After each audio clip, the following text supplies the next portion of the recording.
आप लोगों को स्क्रीन दिख रहा है ना? यस। ओके हाँ सर। ओके। लास्ट सेशन में हम लोगों ने देखा था कि इजेक्टर गाइड पिलर हम लोग कैसे प्लेस करेंगे और good evening sir. Good evening Rahul, किधर हो आप? बस सर आपसे कंटिन्यू बाहर था मैं, ओके, अभी अभी जगह पे हो? अभी सिस्टम पे आ गया सर। बहुत सारे सेशन आपने मिस कर दिए, रिकॉर्डिंग आपको शेयर किया है, आपको देखते जाइएगा एक one by one. Okay okay ठीक है। लास्ट सेशन हम लोग डिस्कस कर रहे थे ejector guide pillar, main guide pillar, guide Bush, ये सब इंस्टॉलेशन देख रहे थे यहाँ पे। अभी गाइडिंग एलिमेंट हम लोगों ने खत्म कर दिए हैं। सेम वीडियो आपको शेयर भी किया है, ग्रुप पे भी आपको मिलेगा। तो इस तरीके से हम लोगों ने ये सब इंस्टॉल किया था। आपको अगर इसमें इसके बारे में कुछ डाउट्स रहेंगे आफ्टर प्रैक्टिस तो आप हमें बता दीजिएगा, कोई प्रॉब्लम नहीं, मैं आपको समझा दूंगा। आप थोड़ा पीछे हो तो। और एक चीज, मैंने एक चार्ट शेयर किया था टेलीग्राम के ग्रुप पे। अभी राहुल आपने देखा या नहीं देखा मुझे पता नहीं। प्रांजल आप देखो, आपने देखा क्या? क्या? चार्ट, एक चार्ट डाला। हाँ सर, देखा देखा। मोल्ड का साइज क्या रहेगा तो उसके हाँ गाइड पिलर का साइज क्या? हाँ, गाइड पिलर और गाइड बुश का साइज में कैसे करने का वो चार्ट है। ओके, और कॉलर थिकनेस भी लिखा है उधर, जो कॉलर लगाते हैं ना हम हाँ लोग। हाँ सर हाँ। तो ये रैंडम सिलेक्शन है बिटवीन मोल्ड साइजेस के लिए। इसमें आप 2-3 mm कम ज्यादा भी कर सकते हो, ऐसा कुछ नहीं, बट इट इज हम लोग स्टैंडर्ड बना के रखे हैं। जो मिसुमी का आता है, डीएमई का आता है, उतावा का आता है, एलकेएम का मोल्ड बेस आता है ना, उनके मोल्ड बेस के हिसाब से बना के रखा है। तो इसमें 1-2 mm कम ज्यादा आपको हर इसमें मिल सकता है, स्टैंडर्ड में मिल सकता है, तो आप वो फॉलो कर सकते हो। तो अभी गाइडिंग के लिए हम लोगों ने देखा। अभी गाइडिंग के बाद हम लोग इसमें इजेक्टर पिन का प्लानिंग करेंगे। मोड में इजेक्टर पिन कैसे डाले जाते हैं मैं आपको इस सेशन में बताऊंगा। और जो सीक्वेंस से मैं बता रहा हूँ ना, वो सीक्वेंस बहुत ही इंपॉर्टेंट है, क्योंकि आप जब काम करोगे ना कि वही सीक्वेंस में करोगे तो फिर आपको आसानी रहेगी। सीक्वेंस अगर आप डिस्टर्ब करोगे तो फिर क्या हो जाएगा, आपको बाकी एलिमेंट बाद में इधर उधर मूव करने पड़ सकते हैं। मतलब जैसे कि देखिए अभी मैंने क्या किया, इस मोड में पार्टिंग बनाने के बाद स्लाइडर बना लिया, लिफ्टर बना लिया, फिर मोल्ड बेस बनाया, और उसके बाद मैंने इसमें क्या इधर इसमें इजेक्टर गाइड पिलर और ये मेन गाइड पिलर वगैरह ऐसा प्लेस कर दिए। हालांकि जब भी मैंने मोल्ड बेस बनाया तो इसका साइज मैंने कंसिडरेशन में ले लिया था, ठीक है ना। तो आपको वही सीक्वेंस फॉलो करना है। अभी इसके बाद हम लोग इसमें प्लान करेंगे, इस मोल्ड बेस में इजेक्टर पिन का प्लानिंग करने वाले हैं। इसको थोड़ा सा ट्रांसपेरेंट कर लेता हूं मैं। अब इजेक्टर पिन अभी क्यों प्लान करने हैं, पहले क्यों नहीं किए? तो पहले भी कर सकते और अभी भी कर सकते, बट इजेक्टर पिन के लिए ये ओनली पॉसिबल है। लेकिन कूलिंग और इजेक्टर पिन में दोनों में डिफरेंस रहता है। देखिए अभी हम लोग अगर पहले से कूलिंग करेंगे, मोड में कूलिंग चैनल मारेंगे, तो इजेक्टर पिन प्लान नहीं कर पाएंगे, क्योंकि इजेक्टर हम लोगों को कहाँ देना पड़ता है, जहां पे हम लोगों को कैचिंग एरिया ज्यादा है, कैचिंग फोर्स ज्यादा रहेगा, होल्डिंग ज्यादा रहेगा कंपोनेंट का आफ्टर श्रिंकेज। तो उस कंडीशन में हमें इजेक्टर पिन प्लान करनी पड़ती है। वो कंपोनेंट के हिसाब से अलग अलग रह सकती है। कंपाउंड का कैचिंग एरिया अलग अलग हो सकता है, कभी कभी 2 इजेक्टर पिन बहुत ही नजदीक आ सकती है, कभी कभी दूर भी जा सकती है। वो अकॉर्डिंग टू पार्ट रहेगा। तो अभी इस पार्ट के पर्टिकुलर पार्ट के बारे में हम लोग डिस्कस करेंगे कि यहाँ पे हमें कहाँ कौन से एरिया में इजेक्टर पिन प्लान करनी है। सबसे पहले मैं आपको बता दूं कि इजेक्टर पिन हम लोग जो भी स्टैंडर्ड्स रहते हैं उसके बारे में बताना चाहता हूँ। इजेक्टर पिन रहती है, एक जीआई स्टैंडर्ड रहता है और एक रहता है डीन स्टैंडर्ड, ठीक है। तो ये 2 स्टैंडर्ड में इजेक्टर पिन हम लोग ज्यादातर यूज करते हैं। इसके बाद और भी स्टैंडर्ड है, जैसे कि यूएस के लोग उनका अलग स्टैंडर्ड यूज करते हैं। हम लोग एशियन लोग ज्यादातर आईएसओ या डीन स्टैंडर्ड फॉलो करते हैं। जापानीज लोग जीआई फॉलो करते हैं। तो अभी ये स्टैंडर्ड में होता क्या है एग्जैक्टली, क्या उसमें अलग क्या है, स्पेशल क्या है, वो हम लोग देखेंगे यहाँ पे कि ठीक है चलो अलग अलग स्टैंडर्ड है पता है हमें, बट इसमें क्या अलग से आता है। तो मैं यहाँ पे आपको थोड़ा सा अलग अलग पिन लेके दिखा देता हूँ सॉफ्टवेयर में। इसका चार्ट हम लोगों को मिसुमी की साइट पे भी मिल जाएगा। और ये इजेक्टर पिन्स सभी कस्टमाइज भी होते हैं, मतलब हमें अगर किसी पर्टिकुलर पिन का कॉलर का हाइट ज्यादा चाहिए, डायमीटर थोड़ा बड़ा चाहिए, तो आप वो भी कंसीडर कर सकते हैं, कस्टमाइज भी आपको मिलता है, आप बना सकते हो।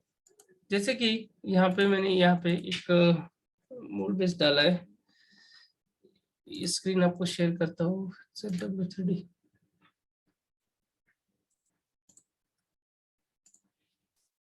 ठीक है, यहाँ पे एक मोड बेस लेके सिमुलेशन मोड, ये जस्ट एग्जांपल के लिए ले लेता हूँ मैं, LKM का ले लेते हैं। 200x200 का मोड बेस हम लोग ले लेंगे।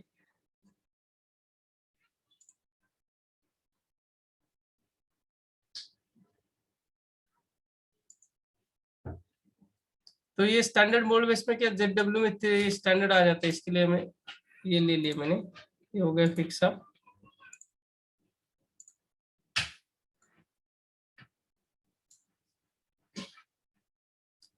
इजेक्टर पिंस, अभी देखिए इजेक्टर पिन में सबसे पहले तो कौन कौन से स्टैंडर्ड का आता है वो मैं आपको दिखा दूं। यहाँ पे देखिए एक ये सारा लिस्ट है, ये हर अलग अलग स्टैंडर्ड है। आपको मिसुमी का ये मैं सिलेक्ट किया है, मिसुमी का कैटलॉग का, इसमें इतने अलग अलग टाइप है, तो आपको इन सब को फोकस नहीं करना है। आपको जस्ट 2-3 जो आईएसओ स्टैंडर्ड में बैठता है, जो जापानी स्टैंडर्ड में बैठता है, उसके ऊपर फोकस करना है आपको, क्योंकि सब इसके ऊपर हम लोग फोकस करेंगे तो हम लोग भी परेशान हो जाएंगे। तो इसमें क्या है, आपको ये जो ईपीएन वाला सीरीज रहेगा ना, ईपीएन वाला, ये आपको आईएसओ स्टैंडर्ड के हिसाब से पिन मिलेगा। दूसरा है जीआई स्टैंडर्ड, तो इसमें आपको ईपीजे जो रहेगा ना, इसमें आपको जीआई स्टैंडर्ड वाला मिलेगा। तो इसमें फर्क क्या है, फर्क ओनली कॉलर का डायमीटर और हाइट का है। जैसे कि मैं यहाँ पे एक पिन इन कर लेता हूँ ईपीजे का, और जस्ट हम लोग इसमें रेफरेंस के लिए यहाँ पे एक पॉइंट दे देता हूँ। तो मेरा ये पिन हो गया, सॉरी यहाँ पिन कर लेता हूँ और इसको ओके कर दिया। तो 4 डायमीटर का और 150 mm लंबा ये पिन है। ठीक है, ये जो इसका लेंथ रहेगा ये आपको 5 mm के डिफरेंस से मिल जाएगा। जैसे कि 50, 55, 100 mm मिनिमम मिलता है, 100, 105, 110 ये सीरीज में मिलेगा, फिर 120 और फिर 150 ऐसे सब मिलेगा। तो फिर ये सीरीज में आपको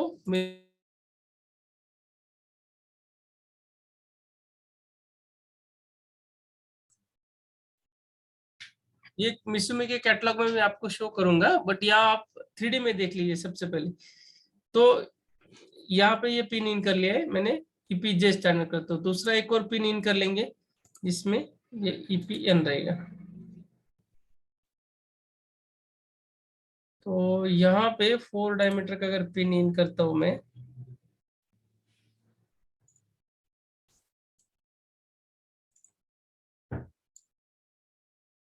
तो देखिए इसका भी 4/100 का लेता हूं मैं, सॉरी 150 का लेता हूँ। ये इसका लेंथ है, देखिए 100, 150, 200, 250 ये स्टैंडर्ड लेंथ है। उसके बाद अगर 100, 110, 120, 125 ऐसा चाहे तो वो भी आपको कस्टमाइज मिलता है, बट यू हैव टू पे more for this type of pins. Okay, तो ये जरा हटा देता हूँ मैं यहाँ से, ये स्टैंडर्ड। तो देखिए यहाँ पे 2 पिन मैंने इन कर लिया, ये निकल गया, मैं वापस इन करता हूँ।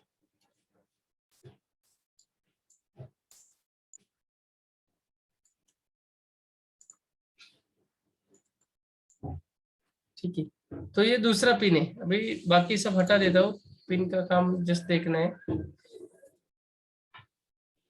तो 2 पिन है, देखिए दोनों का डायमीटर सेम है, वर्किंग डायमीटर 4, यानी कि ऊपर वाला डायमीटर सेम है, बट कॉलर का जो डायमेंशन है इसमें डिफरेंस है, तो इसका क्या कॉलर का हाइट ज्यादा है, ये डिफरेंस है। अभी डिफरेंस कितना है वो भी मैं आपको शो करता हूँ यहाँ पे।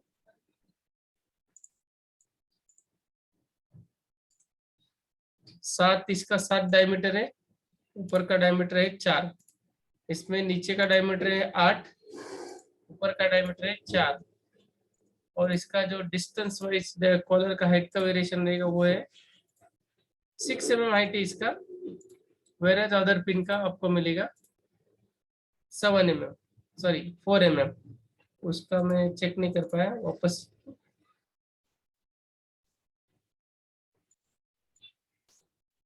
फोर mm, तो देखिए इसका कॉलर का डायमीटर 1 mm में फर्क है, और जो हाइट है उसमें 7 और 4 का 3 mm का डिफरेंस है, बाकी सब सेम मिलेगा। तो आपको कंफर्म करना है कि हम कौन सा स्टैंडर्ड यूज करें, या तो डीन यूज करना है या तो जापानीज यूज करना है, ये दोनों ज्यादा चलते हैं। तो इस हिसाब से आपको इसका सिलेक्शन करना है। और एक चीज इसमें और एक चीज आती है, ये तो हो गया डायमीटर और कॉलर के बारे में।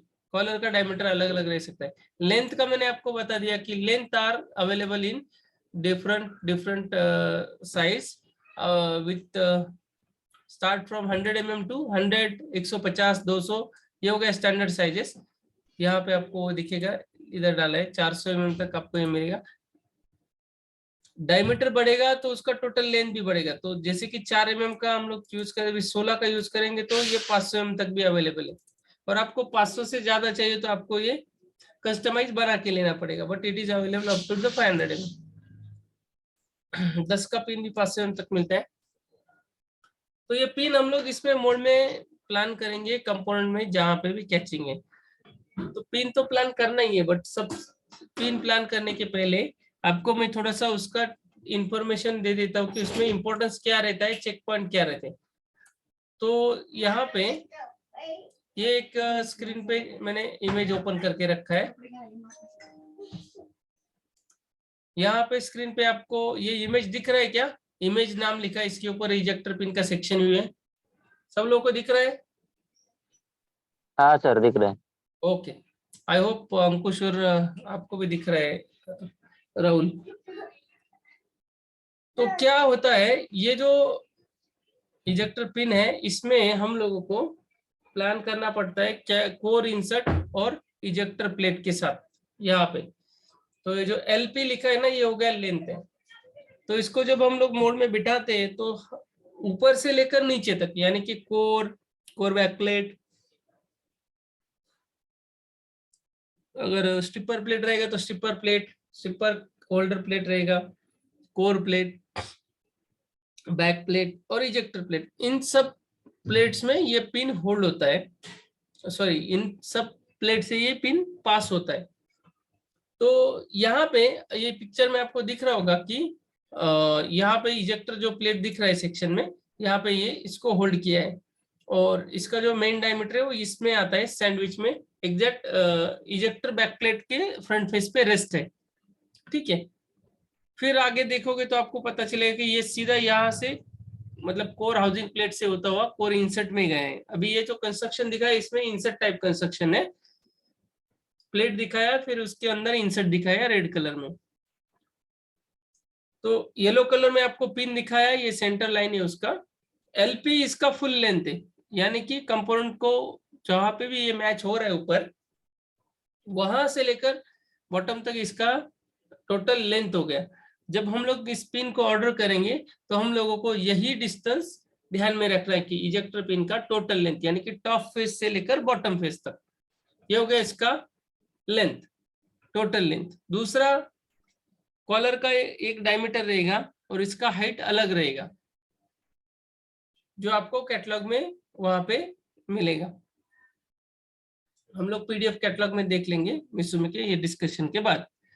दूसरा, ये जो गाइडिंग डायमीटर है ये आपको सीधा स्ट्रेट मिलेगा, और स्टेप में भी मिलता है। स्टेप में कब मिलता है, जैसे कि 1 mm, 1.5 mm, 2 mm, ऐसे अगर इजेक्टर पिंस रहेगी ना तो आपको स्टेप डायमीटर भी मिलेगा। आगे का डायमीटर आपको मिलेगा 2 mm, 2.5 mm, और पीछे जो डायमीटर रहेगा ना, उस डायमीटर में आपको थोड़ा सा मोटा डायमीटर दिखेगा, क्योंकि उस डायमीटर में स्ट्रेंथ बना रहना चाहिए। इजेक्टर पिन का लेंथ अगर बढ़ेगा तो क्या होगा, स्ट्रेंथ कम होगा, इसके लिए उसमें छोटा डायमीटर जितना वर्किंग है उतना ही रखते हैं, फिर उसके पीछे अलग सा डायमीटर लगा देते हैं, स्टेप डायमीटर।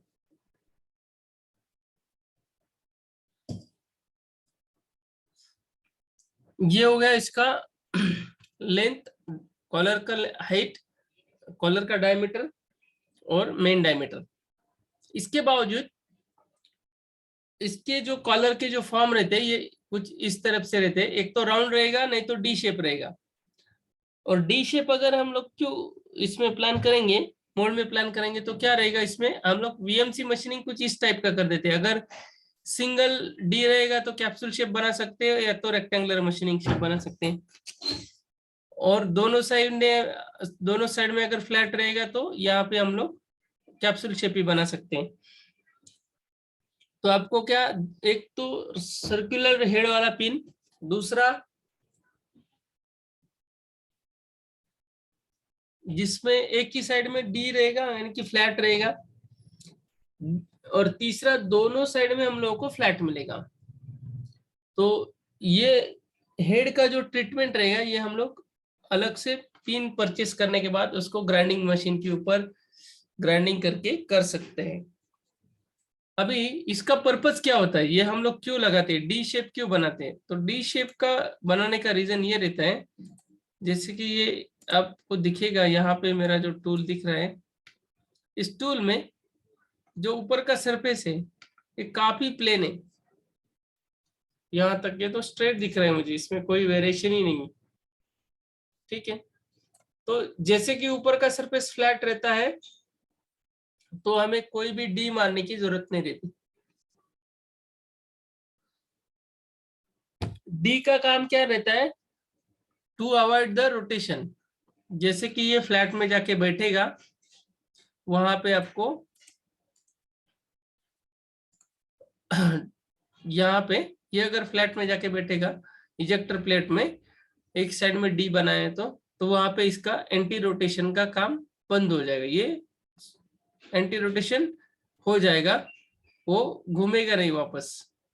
तो ये इसका काम है डी शेप का, कि पिन को, कोई भी पिन को, पिलर को घूमने नहीं देना है।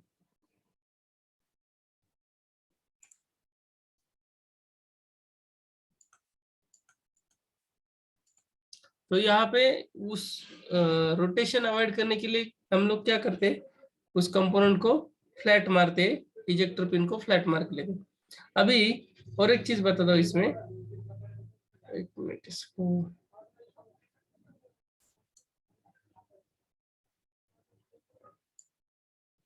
छोटा कर देता हूँ। डी शेप बनाने के बाद कैसा था वो भी आपको दिखा देते एक बार।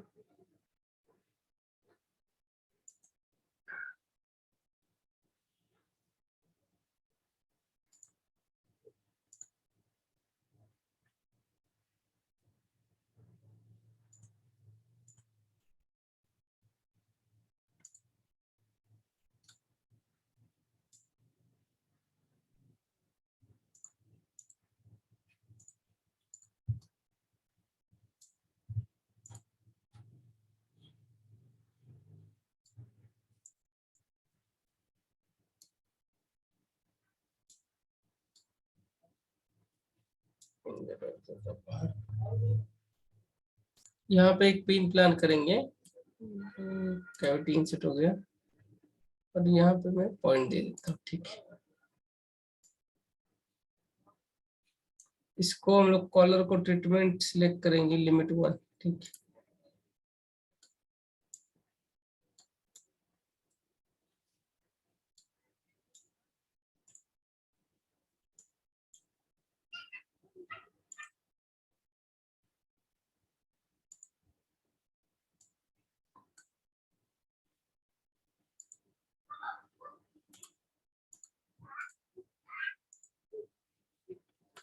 ठीक है, यहाँ पे हम लोगों ने एक पिन प्लान कर दिया। 10 डायमीटर का पिन हम लोगों ने लगाए। तो देखिए यहाँ पे जो ना डी शेप मैंने बनाया, क्योंकि मतलब मैं सोच रहा था कि इसको हम लोग को एंटी रोटेशन जैसा बनाने का है। तो यहाँ पे दोनों प्लेट को हेड कर देता हूँ मैं।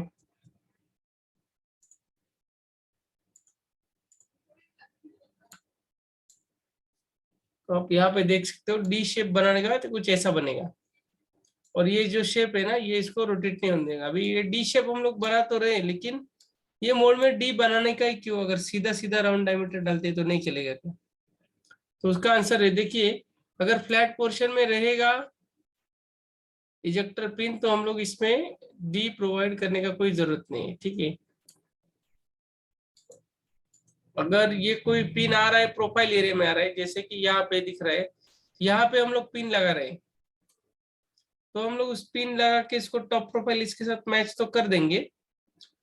बट अगर उसको एंटी रोटेशन का प्रोविजन नहीं दिया तो इसमें क्या हो सकता है, ये घूम जाएगा और ये जो मैच वाला प्रोफाइल है ना वो प्रोफाइल रिवर्स हो जाएगा, मैच नहीं रहेगा।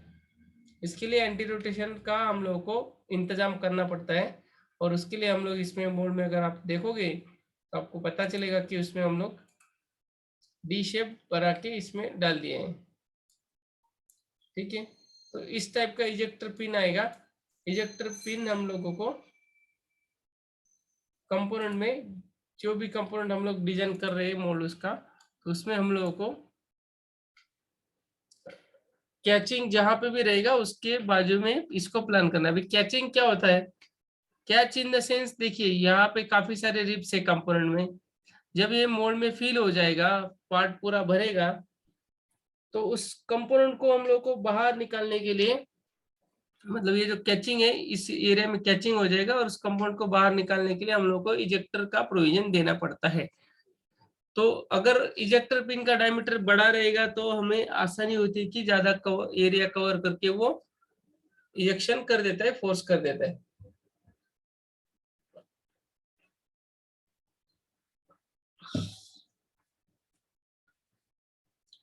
तो अगर फ्लैट एरिया में कोई भी इजेक्टर पिन आ रहा है तो उसको डी शेप बनाने का जरूरत नहीं है, एंटी रोटेशन का जरूरत नहीं है।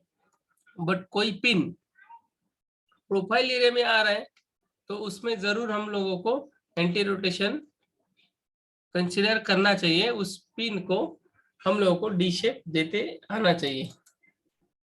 तो इस कंपोनेंट में हम लोगों को कहाँ पे इजेक्टर पिन प्लान करना है, सबसे पहले मैं आपको बता दूं कैचिंग एरिया कहाँ है। Catching area in the sense, देखिए यहाँ पे कैचिंग है, अंडरकट भी है, लेकिन हम लोगों ने यहाँ पे लिफ्टर प्लान किया है। तो ये लिफ्टर या यहाँ पे इस साइड का जो कैचिंग है और इस साइड का जो कैचिंग दिख रहा है, जो भी रिब्स दिख रहा है, तो ये अकेला लिफ्टर इन दोनों रिब्स के अंदर जो भी फंसा रहेगा कंपाउंड, उसको पुश करने के लिए बहुत ही ताकतवान है compare to part. Same lifter can be plan here also. तो इस एरिया में भी हम लोग लिफ्टर प्लान करेंगे। तो यहाँ पे ये जो कैचिंग आ रहा है ना, इस कैचिंग को निकालने के लिए हम लोगों को कोई अलग से इजेक्टर पिन देना नहीं पड़ेगा, क्योंकि वहां पे इजेक्शन का काम लिफ्टर भी करेगा। अभी कैचिंग कहाँ पे है, देखिए यहाँ पे एक जंक्शन है, जैसे कि ये वाला एरिया हो गया, यहाँ पे काफी सारे डीप रिव है। इसका डिस्टेंस अगर चेक करेंगे तो हमें पता चलेगा कि लगभग यहाँ से लेकर यहाँ तक 15 mm का होल्डिंग है यहाँ पे। अभी इसके अंदर, इस प्रोफाइल के अंदर कोई अगर इजेक्टर पिन जाके बैठेगा तो वो यहाँ पे जो भी जंक्शन बन रहा है ना उसको आराम से निकाल सकता है। तो इजेक्टर पिन देने का कहाँ पे, देखिए अगर मैं इस वाले टॉप वाले फेस के ऊपर देता हूँ, है ना, तो क्या हो जाएगा, कैचिंग नीचे रहेगा और फोर्स ऊपर लगेगा। तो क्या यहाँ का एरिया छुड़ाने के लिए इस इजेक्टर पिन के ऊपर यहाँ पे जो भी प्लान करेंगे काफी सारा लोड आएगा और वो कंपाउंड के अंदर घुसने का चांसेस रहते हैं। तो इसके लिए हम लोगों को सफिशिएंट इजेक्शन प्रोवाइड करना जरूरी है। और सही लोकेशन के साथ। तो यहाँ पे ऐसा अगर जंक्शन रहेगा तो मैं प्रिफर करूंगा यहाँ पे जो भी सर्कल बन रहे हैं, जैसे कि ये 2 का बन रहा है, 3 का बन रहा है, 4 का बन रहा है, तो यहाँ पे उतना बड़ा पिन डालिए, 1 2 3 4 प्लेसेस पे। तो 4 प्लेसेस पे आप इजेक्शन का प्रोविजन करोगे तो ये पार्ट का कैचिंग कुछ भी नहीं है। ठीक है, आप लोगों को समझ में आ रहा है? होल्डिंग, कैचिंग, जितने ज्यादा रिप्स उतना ज्यादा कैचिंग, मतलब वो पार्ट मोल्ड के बाहर निकलना मुश्किल हो जाता है। और उसके लिए हम लोगों को सही तरीके से इजेक्शन सिस्टम बनाना पड़ता है, इजेक्शन पॉजिटिव देना पड़ता है, जहां पे जरूरत है वहां पे अच्छा इजेक्शन होना चाहिए। तो फिर इजेक्टर पिन हम लोग कहाँ पे देंगे? ये जो सेंटर में जो दिख रहा है ना, ये बॉक्स, इस बॉक्स के रूट में, यानी कि यहाँ पे जो भी बॉसेस रहेंगे तो उसको जाके वो पुश करेगा। तो अभी आप इसका 3D मॉडल देखेंगे तो आपको पता चल जाएगा, आपने तो देखा है ऑलरेडी कि उसमें कितना डिफरेंस है। बैक कवर,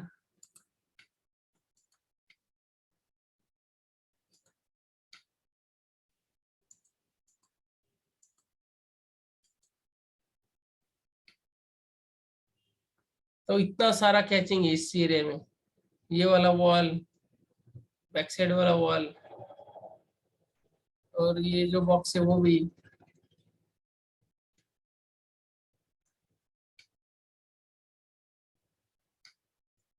तो इतना सारा कैचिंग रहेगा तो हम लोगों को यहाँ पे इस एरिया में इजेक्टर पिन प्लान करना चाहिए। तो 1 2 3 4 अगर पिन प्लान करेंगे तो ये अंदर का एरिया तो प्रोटेक्ट हो ही गया, बट स्टिल साइड का भी जो रहेगा, कैचिंग रहेगा, होल्डिंग रहेगा, वो भी क्लीन हो जाएगा। तो 4 हम लोग यहाँ पे इजेक्टर पिन प्लान करेंगे। दूसरा, इसके साथ साथ बाजू में भी कहीं पे करना है क्या?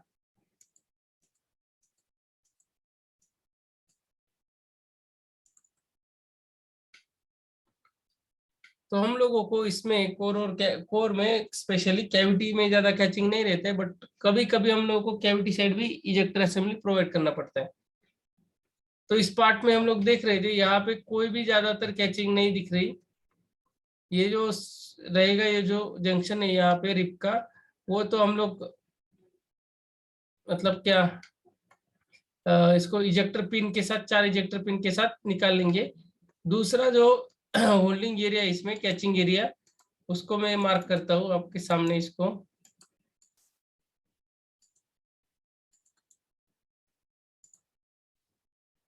तो यहीं पे भी ज्यादा कैचिंग है बस। उसके बाद दूसरे रिब में अगर देखेंगे तो इतना ज्यादा डीप मशीनिंग नहीं है, कैचिंग नहीं है।